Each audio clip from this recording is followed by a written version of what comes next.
Hello everyone, welcome to my channel. আজকে আপনাদেরকে দেখাবো কিভাবে খুবই অল্প সময়ের মধ্যে আপনারা এই মজাদার ড্রিঙ্কটা বাসায় বানিয়ে খেতে পারবেন। আর সামারের জন্য এই ড্রিঙ্কটা হচ্ছে একটা পারফেক্ট ড্রিঙ্ক। তো আর কথা না বাড়িয়ে লেটস গেট স্টার্টেড। প্রথমে আমি একটা কাচের বাটি নিয়ে নিচ্ছি, আর এটার মধ্যে হচ্ছে কি আমি আমার জেলো পাউডারটা সেট করব। আমি এখানে নিয়েছি অরেঞ্জ যে ফ্লেভারের জেলোটা, আর এটা হচ্ছে হালাল একটা জেলোটিন, সো আপনারা হালাল দেখে কিনে নেবেন। প্যাকেটটা খুলে আমি জেলো পাউডারটাকে এই বোলের মধ্যে দিয়ে দিব, আর দিয়ে দিব ফুটন্ত গরম পানি।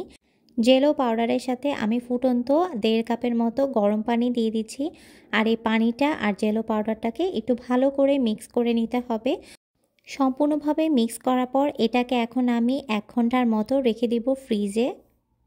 এখন হচ্ছে গিয়ে মিল্কটাকে একটু প্রিপেয়ার করার পালা। তো এখানে আমি 2 কাপের মতো মিল্ক নিয়ে নিচ্ছি।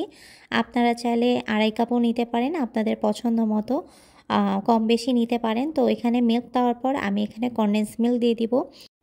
আমি এখানে 4 চা চামচের মতো কনডেন্স মিল্ক দিয়ে দিচ্ছি। আপনারা চাইলে কমও দিতে পারেন, আবার বেশিও দিতে পারেন। আমার কাছে মনে হলো 4 চা চামচ আমার জন্য পারফেক্ট হবে। তো কনডেন্স মিল্ক দেওয়ার পরে আমি একটু ভালো করে দুধের সাথে একটু মিক্স করে নিচ্ছি। দুধটা চুলায় দেওয়ার একমাত্র কারণ হচ্ছে দুধটা যাতে একটু ঘন হয়ে আসে, আর বলক আসার আগ পর্যন্ত আমি হচ্ছে দুধটাকে একটু গরম করে নেব।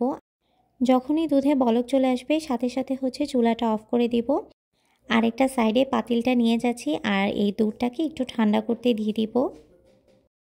1 ঘন্টা পর আমি জেলোটা বের করে নিয়েছি, আর দেখেন কতটা পারফেক্টলিভাবে জেলোটা সেট হয়ে গিয়েছে। আপনি যত সুন্দর করে এটাকে মিক্স করবেন অনেক তাড়াতাড়ি এটা সেট হয়ে যাবে। আর এখন হচ্ছে কি আমি ছুরি দিয়ে একটু জেলো আকারে মানে ছোট ছোট আকারে কেটে নিব, যাতে এটা অনেক বেশি সুন্দর লাগে। আপনারা চাইলে বড় করে করতে পারেন, আমি হচ্ছে একদম ছোট ছোট করে জেলোটাকে কেটে নিচ্ছি।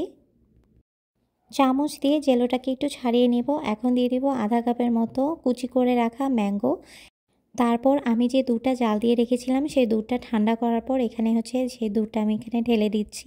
অবশ্যই কিন্তু দুধটাকে ঠান্ডা হতে হবে, না হলে কিন্তু এটা টেস্টটা ভালো আসবে না। আর তারপরে দিয়ে দিব হচ্ছে গিয়ে নারিকেল কুচি। আপনাদের বাসায় যদি নারিকেল কুচি থাকে অবশ্যই এখানে দিবেন, অনেক ভালো টেস্ট আসে খেতে। তো নারিকেল কুচি দেওয়ার পরে সব কিছুকে আবারও একটু মিক্স করে নিচ্ছি। আর আপনাদের বাসায় যদি বোবা থাকে তাহলে এখানে কিন্তু বোবাও অ্যাড করতে পারেন। আমার বাসায় সেদিন বোবা ছিল, তাই আমি বোবাটাও অ্যাড করে নিয়েছি। এই তো সব কিছু ভালোভাবে একটু ভালো করে মিক্স করে নেব চামচ দিয়ে। এই তো আমার ড্রিঙ্ক রেডি হয়ে গেল। আমি যে অ্যামাজন থেকে ছোট ছোট কাপ এনেছিলাম সেই কাপগুলোতে এই ড্রিঙ্কটা সার্ভ করব।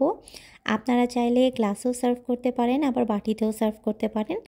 যার যেমন পছন্দ সেভাবে আপনারা সার্ভ করতে পারেন। সো আমি এখন হচ্ছে বড় একটা চামচ দিয়ে এভাবে প্রত্যেকটা গ্লাসের মধ্যে এই ড্রিঙ্কটা সার্ভ করে নিচ্ছি। আর এই ড্রিঙ্কটা কিন্তু খেতে অসম্ভব মজা। আপনারা এই ড্রিঙ্কটা যত ঠান্ডা খাবেন তত বেশি ভালো লাগবে।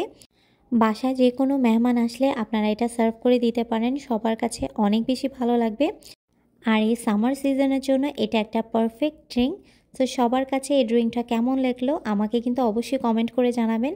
আজকের মতো এখানেই বিদায় নিচ্ছি। আল্লাহ হাফেজ সবাইকে। আমার এই ধরনের রেসিপি ভিডিও যদি আপনাদের পছন্দ হয় তাহলে কিন্তু অবশ্যই আমাকে কমেন্ট করে জানাবেন, তাহলে আমি আরও দেওয়ার চেষ্টা করব।